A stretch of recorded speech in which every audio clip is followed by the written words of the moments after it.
오늘도 간절한 기도의 제목을 들고 이 자리에 오신 여러분들에게 응답의 은총이 있으시기를 간절히 기원합니다. 오늘 말씀 읽은 다윗과 사울에게 일어난 사건, 어제 말씀은 다윗과 아비새가 몰래 사울의 진영에 잠입하였고 창과 물병을 들고 나왔습니다. 그리고 오늘은 다윗과 아브넬, 또 다윗과 사울 간의 대화에 대한 내용입니다.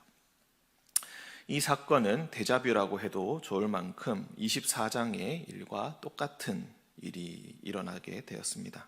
하지만 구체적인 내용이나 그 대화를 살펴보면 조금은 다르다는 것을 우리가 느낄 수가 있겠습니다. 아비새와 함께 몰래 사울의 진영으로 숨어들었습니다. 단숨에 사울을 죽이자는 아비새의 권유를 뒤로 한 채 다윗은 사울의 창과 물병만 들고 나오게 됩니다. 창이라고 하는 것은 왕의 위엄을 나타내는 상징이라고 이미 말씀드린 바가 있습니다. 창을 들고 있는 자, 단창을 들고 있는 그 사람은 바로 왕이라는 것을 나타내고 있는 것입니다. 하지만 그뿐만이 아니라 이 창은 이미 이전에 악령이 들었을 때 다윗을 찔러 죽이고자 했던 바로 그 창이라고 할 수 있겠습니다. 이제 그 창을 다윗이 가지고 있습니다. 그러니까 창을 가지고 나온다는 것은 내가 단순히 당신을 죽일 수 있었음에도 불구하고 죽이지 않았다라는 것의 의미를 넘어서 이후에 창의 주인이 누가 될 것인가? 바로 다윗이 될 것이다. 결국 다윗이 왕위를 차지하게 될 것이다 라는 것을 암시한다고 봅니다. 무엇보다 사울을 비롯한 아브넬과 부하가 3,000명이나 그 주변에 있었는데 동시에 깊은 잠에 들었다라고 했습니다. 이때 잠들었다라는 이 말은 하나님께서 처음 아담에게서 여자를 만드실 때, 갈비뼈를 빼내실 때 아담이 잠들었다 했을 때 그 잠들었다라는 말과 똑같은 말이라고 합니다.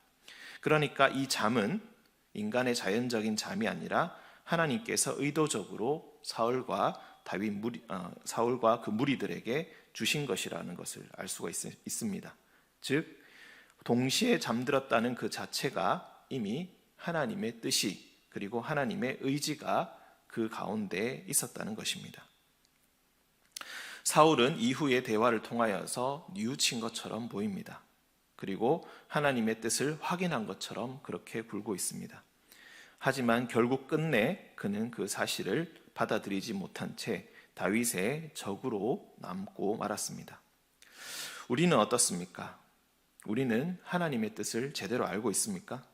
우리는 하나님의 의지를 확인한 적이 있습니까? 3,000명이 잡는 것 정도는 그 정도로는 하나님의 뜻을 알 수 없다고 생각하고 있지는 않습니까? 3,000명이 잠든 것은 그저 매일 밤 일어나는 일이라고 그렇게 생각하고 있지는 않습니까? 하나님의 뜻을 확인하기 위해서는 좀 더 확실한 사인이 있어야 된다고 그렇게 생각하고 있지는 않습니까?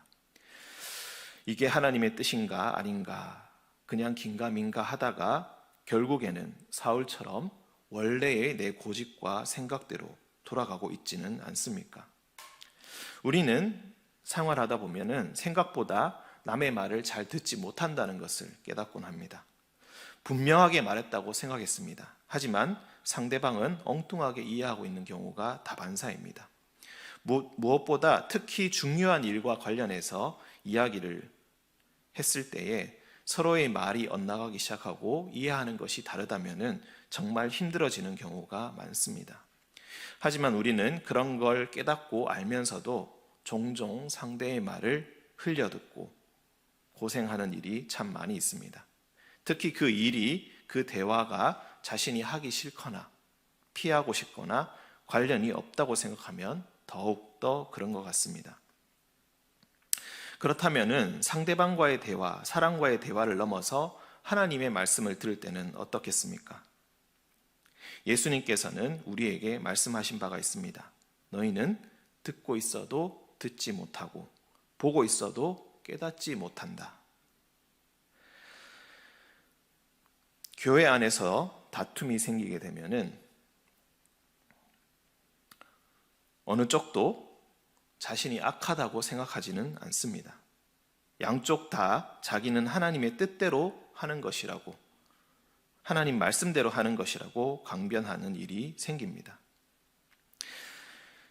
갈등의 시간이 흐르고 난 이후에 나중에 내가 아닌 것 같다, 내가 잘못한 것 같다 라고 생각이 들어도 때로는 지금까지 지내온 것들, 주장해온 것들, 자존심을 세운 것들, 그리고 무엇보다 하나님을 이야기한 것들, 그런 것들이 생각나서 하나님을 차마 부정할 수 없어서 무르지도 못하고 반성하지도 못한 채 계속해서 싸움을 지속하는 일도 생기기도 합니다.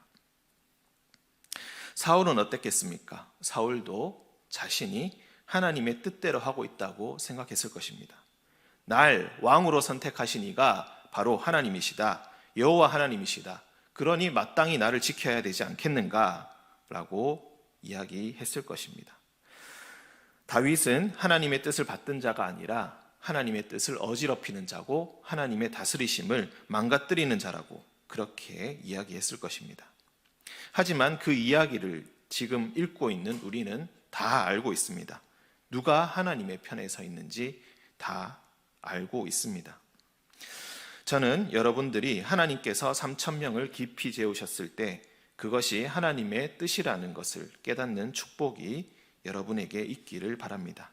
그저 운이 좋았다고 천운이었다고 말하지 않기를 바랍니다. 운이 억세게 좋은 날이니 오늘 눈엣 가시 같았던 나의 적 사울을 단숨에 제거해버리길 바라는 아비새와 같이 되지 않기를 바랍니다. 하나님의 뜻대로 내가 생각하기에 어마어마한 것을 단숨에 얻을 기회가 생겼다면 우리는 오히려 멈춰서야 할 것입니다. 그리고 숨을 고르고 하나님께서 왜 내게 이런 기회를 주셨는지, 그리고 이 기회를 통하여서 하나님께서는 내가 어떻게 하기를 바라시는지, 그리고 이 기회를 통하여서 하나님이 원하시는 진정한 승리가 어떤 것인지 생각하고 기도할 수 있기를 바랍니다. 그리고 다윗과 같이 가장 현명한 선택, 하나님께서 원하시는 선택을 할 수 있으시기를 바랍니다. 다윗의 결정은 어땠습니까? 그저 창을 그리고 물병을 빼앗아오는 것으로 만족했습니다. 심지어 그 창을 다시 돌려주기까지 했습니다. 하나님의 뜻을 따르는 사람만이 즐길 수 있는, 아니 여전히 고난받고 힘들어도 누릴 수 있는 여유입니다. 결국 하나님께서는 24절에 다윗의 말과 같이 다윗의 생명을 중히 여기셔서 모든 환난에서 다윗을 구해내실 것을 다윗은 굳게 믿었기 때문입니다. 자신을 구원해 주시는 하나님을 믿었기 때문에 그는 쫓기는 신세였음에도 불구하고 오히려 사울을 배려하는 이런 선택을 할 수 있었던 것입니다. 그 말을 듣고 사울도 결국 인정하고야 맙니다. 오늘 말씀에서 다윗은 사울을 계속해서 주, 왕 이렇게 부르고 있지만 아버지라고 부른 적은 없습니다. 하지만 사울은 다윗에게 3번이나 내 아들이라고 부르고 있습니다. 왕이 아들이라고 부르는 자는 누구입니까? 바로 다음에 왕이 될 사람입니다. 그리고 다윗에게 복이 있을 것이며 그가 큰 일을 행할 것이며 승리를 얻을 것이라고 그렇게 말했습니다. 사울도 이미 다 알고 있습니다. 그 결말이 눈에 뻔하게 보입니다.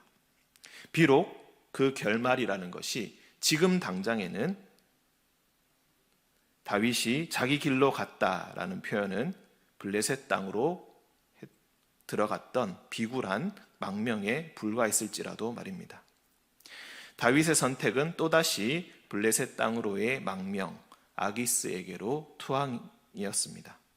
옛날에 미친 척하면서 도망쳤던 바로 그곳으로 다시 들어가야 했습니다. 여전히 다윗의 길은 고생길이었습니다. 빛이 보이지 않는 어두운 터널이었습니다.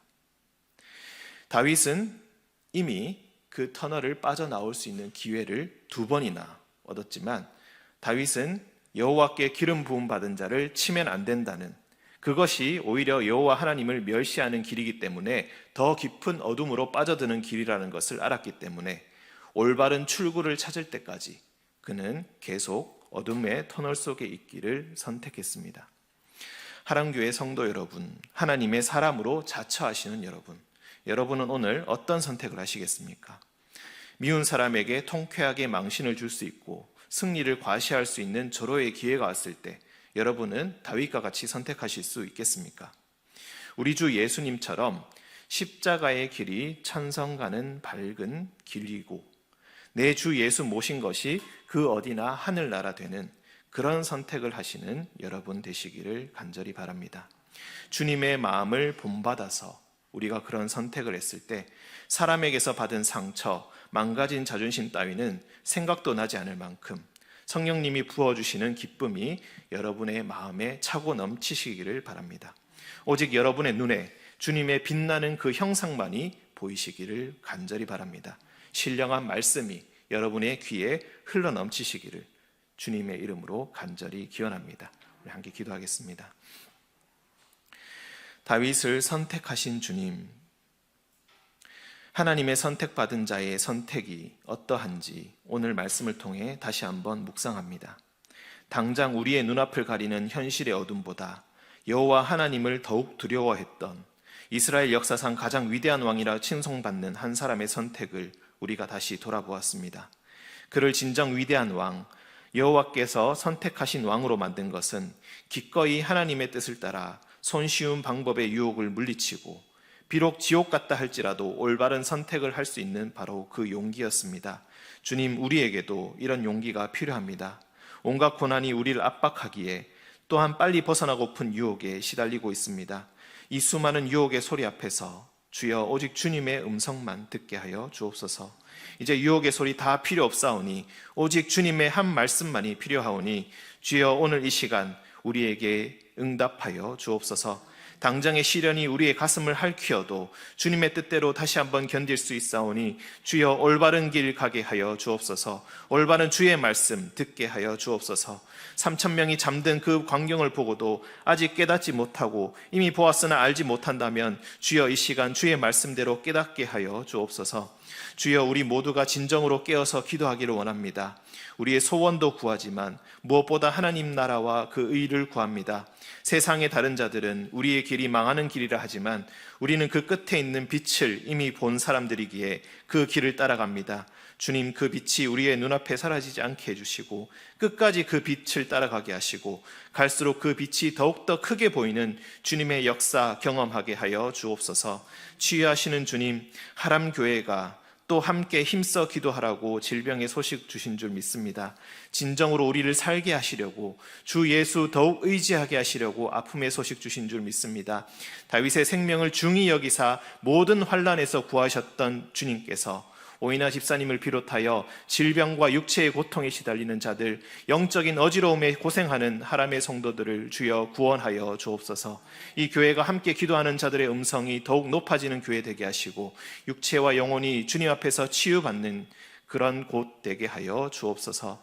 주여 이 시간 또한 담임 목사님을 기억해 주옵소서. 많은 일을 감당하실 때 지치지 않게 하시고 영육이 더욱 강건하게 하여 주옵소서. 예배와 설교가 거듭될수록 더욱 성령 충만하게 하사 주님의 영광 오직 드러내는 사역자 되게 하여 주옵소서. 성도들 위해 울부짖어 기도하는 그 음성 주님께서 들어주시고 하람교회의 모든 성도들의 가정에 악한 영과 마귀들이 물러가게 하시고 오직 주님을 향한 찬양의 소리가 넘쳐나게 하사 찬송 드리는 그 글자 글자마다 감사의 열매가 주렁주렁 매달리게 하여 주옵소서. 주여 오늘 하루도 주의 말씀의 등불을 따라 어두운 세상 헤쳐나갑니다. 주님 의지할 때 오늘 하루도 주님께서 주시는 승리 맛보게 하여 주시고 잠자리에 들 때 감사의 기도가 우리의 입술에서 저절로 새어나오는 감사한 하루가 되게 하여 주옵소서. 살아계신 우리 주 예수 그리스도의 이름으로 기도합니다. 아멘.